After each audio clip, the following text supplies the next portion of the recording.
appeared to Avraam by the oaks of Mamre.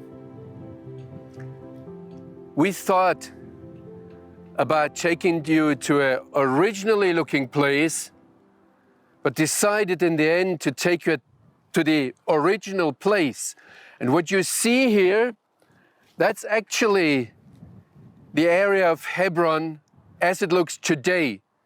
What you hear is the life of this quite big Arab city today. So the Lord appeared to Avraam by the oaks of Mamre. We didn't find any oaks anymore. And Avraam sat at the door of his tent in the heat of the day. He lifted up his eyes and looked, and behold, 3 men were standing in front of him. I do want to quote one German rabbi who lived 100 years ago in Germany to you, because it's amazing what he says about this appearance, this revelation of the Lord to Abraham as 3 men. It's Rabbi Beno Jacob. He says the closer a man is allowed to stand in relation to God, the more human are the manifestations of God. The farther a man is away from God, the more impersonal is it. The intimacy of God is not expressed by God deifying man.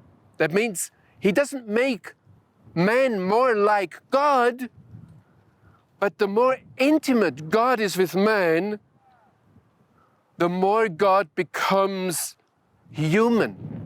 Isn't that amazing? That the rabbi sees that already in this text, that God becomes human, and the more human, the more intimate he wants to be with man.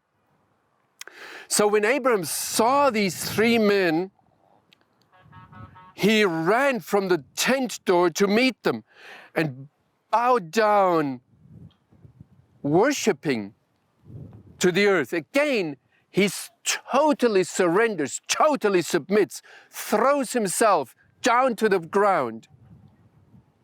And Abram said, "O Lord, if I found favor in your sight, do not just pass by your servant. Let a little bit water be brought and wash your feet. Rest under the tree. I bring a morsel of bread that you may refresh your heart, and after that you may pass on, since you have come to your servant." So they said, the 3 men, "Do as you said." And Abram went quickly into the tent and to Sarah and said, "Quick, take 3 seah of fine flour and knead it and make cake." And then Abram ran to the herd, took a calf, tender and good, and gave it to a young man. He prepared it quickly, and then he took butter, milk, and the calf that he had prepared and set it before them. And he stood, like a servant he stood. He did not sit down with them, but stood by them under the tree. Just go through these verses once more and think how much effort it took Abraham to prepare this meal for these 3 men. The question is, did Abraham know immediately who was standing before him? At least he was a prophet, at least he was the father of faith. According to Samson Raphael Hirsch, a rabbi from a few centuries ago, from Germany again, Abraham did not know whom he was facing. And that's an amazing insight.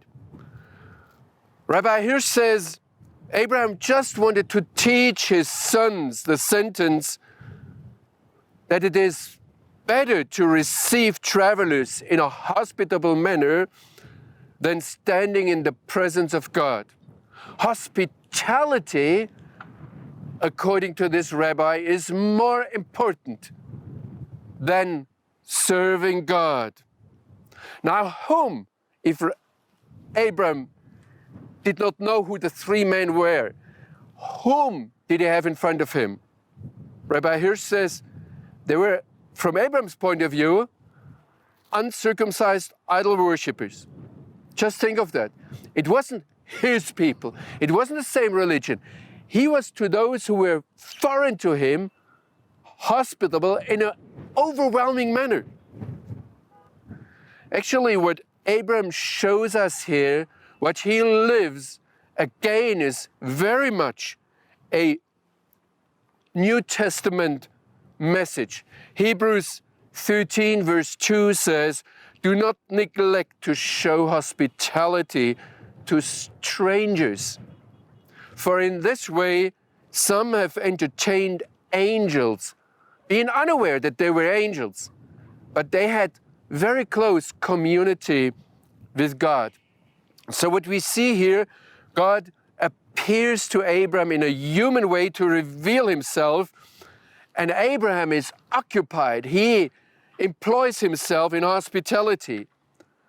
His closeness, his intimacy with God is not a result of him withdrawing from the world, or of him being an ascete, or doing, I don't know, extraordinary things to get into ecstasy. His getting close to God is not a product of unhealthy fantasy or some errant kind of prophecy. He was just normally living, serving, living his life, and in this way God got close to him.